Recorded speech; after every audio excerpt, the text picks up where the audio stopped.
I was on my knees on the cold bathroom tiles, coughing so hard my entire chest shook. The steam from the shower made the air heavy and sharp. I gripped the edge of the sink just to stay upright. My skin was pale, my hands trembling. My throat felt like it was tearing every time I tried to breathe. The doctors told me this part would be rough. The side effects would be hell. But I still wasn't prepared for how it made me feel like I was aging 50 years in 5 seconds. I tried to swallow back the burn rising in my throat and whispered to myself, "Just breathe. Just get through this minute." The floor felt like ice under my knees. I slid down until my cheek pressed the cold tile because standing took everything from me. I blinked slowly, fighting the dizziness. Please subscribe to our channel and tell us in comments from where are you watching this video. The bathroom door suddenly swung open with a slam, and my mom stepped in like she owned the world. Her face didn't show even an inch of concern. It was annoyance, eyes narrow, disgust heavy, like I was an inconvenience blocking her path to the mirror. "Seriously?" she said, waving her hand like she was shooing a stray animal.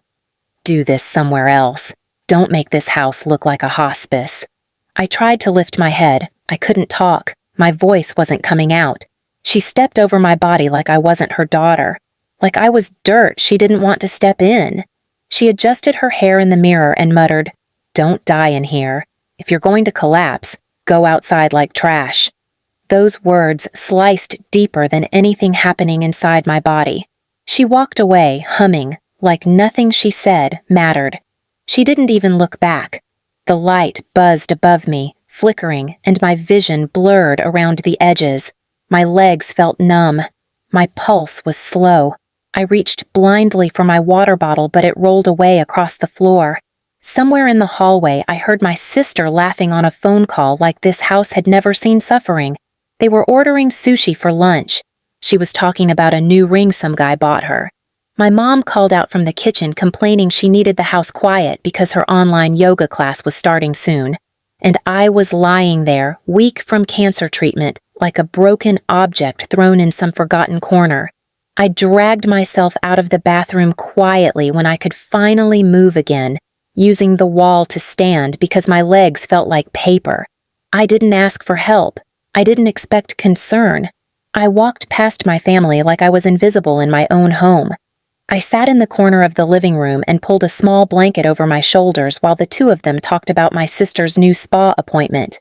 No one even glanced at me. No one asked if I needed water. No one asked if I was okay. They didn't care if I made it. They only cared if I inconvenienced them. In that silence, I realized this wasn't just neglect. It was deliberate. Cruelty disguised as normal. And for the first time, it hit me. They expected me to just quietly survive whatever they threw at me.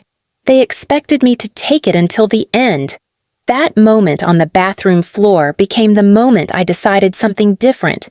If I survived this, I would make sure they never treated me like disposable trash, ever again. The next few weeks blurred into a routine of treatment, exhaustion, and silence. I stopped expecting anything from them. I learned to move in the house like a ghost. I ate quiet. I spoke less. I conserved every ounce of energy I had for survival instead of defending myself to people who wanted me to feel worthless. The more I pulled inward, the more irritated they became, because cruelty only works when the victim still reacts. My sister started mocking my weak, dramatic energy whenever I coughed or took longer to sit down. "She acts like she's the first sick person in history," she joked to my mom one night, loud enough for the entire house to hear.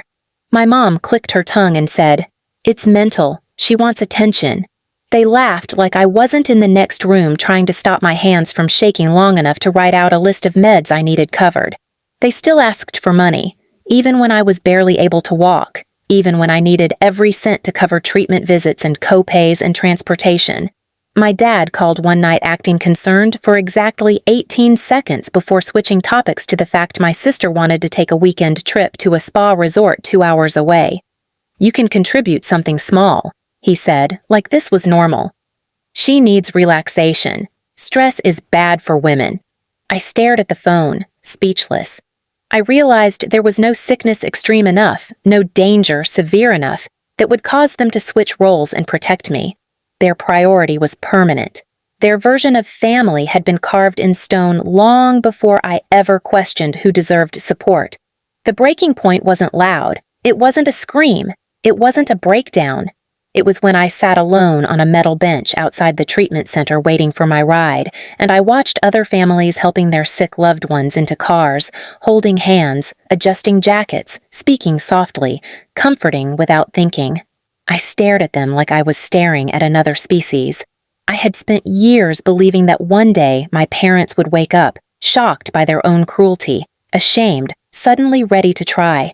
But sitting there, watching strangers care for their people effortlessly, I realized my parents were not broken temporarily. They were exactly who they chose to be, and expecting anything else was me slowly killing myself emotionally. That night, I made a call to the social worker assigned to my case. I found out I qualified for temporary relocation support for patients who needed a safer space during treatment. It meant a shared unit, but stable, clean, safe. I had to fill forms, prove income, show medical documents. All things I already had because I tracked everything. I had never filled something with so much focus. Within 9 days, I got the approval. I didn't tell my parents. I didn't tell my sister. I waited until they left for lunch like they always did on Sundays, and I slowly packed what belonged to me, not them. A small suitcase, my meds, my treatment notes, my laptop, 3 sweaters, 1 photo of myself when I was still hopeful. When they got home, my mom stood in the doorway and squinted. "Where are you going now?" I zipped the last pocket shut and looked at her calmly. "Somewhere I'm not treated like trash?" She laughed like it was a joke. "You won't last a week without us." I looked her in the eye and said, "You never cared if I lasted with you." I walked out. I didn't cry. I didn't look back. I didn't need a dramatic, tearful goodbye. The sick, weak version of me collapsed in the bathroom months ago. Now this version walked out the door, alive, quiet, and done. When I shut that door, I knew the revenge coming later would not be poetic, not mild, not soft. It would be earned. It would be direct. It would be consequence. And I would not have to lift a violent finger to make it real. Because the best revenge wasn't silence. It was finally making sure they'd need me more than I'd ever need them again. I settled into the small unit with the efficiency of someone who knew the difference between panic and procedure. The walls were thin, the furniture basic, but every corner was mine for the first time in my life. I learned to sleep between chemo sessions, to stagger appointments so Mason could go to school without seeing me hooked up, to cook soup that didn't taste like defeat. The quiet steadied me. So did paperwork, appointment slips, referral letters, charity forms. Where panic had once been my default, now process was. A volunteer coordinator at the treatment center noticed me the same way people noticed a machine that worked without complaint. She pulled me aside one afternoon. "You're organized. You actually make the schedulers' jobs easier." She asked if I could spare a few hours once a week helping with outreach, intake calls, eligibility checks, filling out travel assistance requests for patients whose families couldn't afford transport. At first, it felt like a favor I did because it got me out of the room and into the world. I showed up to the small office every Tuesday evening and learned how the safety net really worked, who qualified for free transport, who could get medication delivered, what paperwork tipped a case into urgency. I learned the exact phrasing that made an application pass and the tiny omissions that caused it to stall. I learned where bureaucracy was merciful and where it was merciless. I watched people who deserved help get it, and I watched people who lied get turned away. The irony sat there. For years, my parents had used me as their bypass, the one who solved problems without proof, who paid when they claimed they could not, who smoothed questions and made systems bend. Now I had a role that required proofs. Now I saw their world from the inside, and I could follow procedure with the same discipline they had never given me. It started small. A month after I moved out, my sister texted me asking for an address where she could send a check for a medical necessity. Actually, a pricey filler treatment the clinic didn't cover. She worded it dramatic and needy, like the old script. I didn't reply. She called. I didn't pick up. She came by my old apartment, stomped around in my mother's voice, and left halfway through the living room rant when a neighbor asked what was happening. That embarrassment was satisfying, small and human, but I wasn't in this to humiliate. I was in this to enforce a boundary that would stick. When the center's outreach coordinator announced an opening in patient services, I applied. I had experience. I had the quiet paperwork habit. I had the refusal to let pity substitute for evidence. I got the job because I did the boring, right things other people skipped. 2 promotions later, I was the person who reviewed, approved, or escalated requests for transport assistance and emergency copay help. The first call that came from home was quiet. Mom's number appeared on my phone while I was at my desk, sorting through a stack of intake forms. I let it ring. I watched the caller ID like a small animal. Finally, I hit accept. "Your father fell down," she said. It was not a plea. It was information packaged as accusation. "He needs to get to the clinic for a scan. We don't have money for the taxi. Can you schedule a ride?" There were 3 things I could do. Approve it because he was my father, escalate it because of medical urgency, or ask for what the policy always asked for: proof of the incident, a short intake from a clinician, a form the ER completed. I asked for the form. Silence on the line. Then, "We don't have it, just do it. You always do it." I read the protocol aloud from the computer screen. "We require verification for non-emergency transport. We require an intake form for priority scheduling.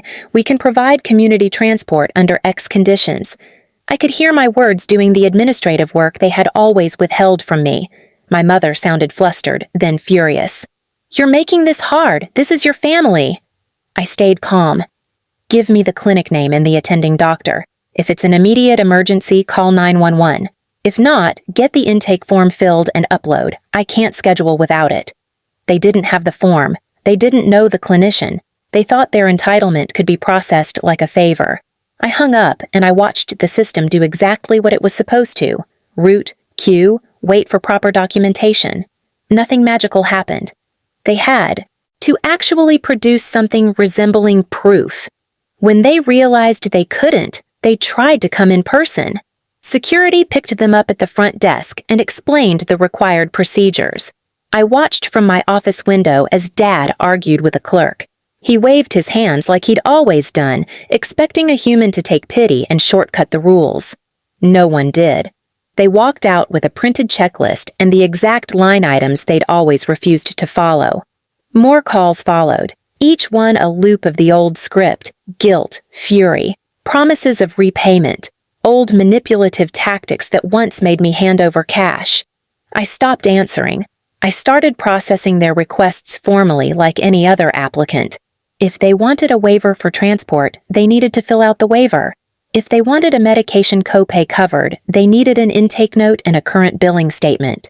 If they needed financial assistance, they had to show prior attempts at support, complete a brief household income form, and provide ID. Word travels inside small systems. The family that once breezed through my life expecting favors now waded through forms anyone else did. Kaylee's Instagram posts that braid wealth didn't help when the center asked for bank statements showing she couldn't pay. My parents' casual expectation that I'd be there saving the day vanished into the stack of missing paperwork. There were moments I felt nothing but administrative righteousness. There were moments I felt terrible, watching my father, who'd pushed me into gravel years ago, sweating in the lobby while I completed a verification form on my terminal. He pressed his face to the glass and mouthed an apology that was unguarded and useless. After every submission, the system required a waiting period and deposit or third-party verification. Their world of cash and charm couldn't cross that line. It was also quiet revenge, the kind that doesn't make noise on the internet. I didn't post receipts or evidence anywhere. I didn't call family meetings. I followed rules. I enforced policy. Procedure does its own damaging work when exposure isn't an option. When I denied a transport waiver because of missing intake, it wasn't cruelty. It was fairness. It was the same fairness I had never been given. One fall morning, months into this, my mom showed up at our door, at the patient center's outreach office with a paper bag of food and a pleading expression. She wanted me to sign a form that would allow the center to fast-track her emergency. I told her to fill out the intake. She tried to hand me the bag as if bribery were a shortcut. I took it and placed it on the counter, then handed her a clipboard. "We need your ID and the referral," I said. Her eyes flashed. "After everything I did for you, you would make me do this?" Everything she did for me had been a rehearsal of indifference. I slid the clipboard toward her and watched as she fumbled. She refused to complete it. She threw the pen. She left again, not because she had no shame, but because the system required a humility she never practiced. I watched them learn humility through forms and waiting lists and deposit requests. I watched them lose the advantage of my immediate smoothing and quick cash.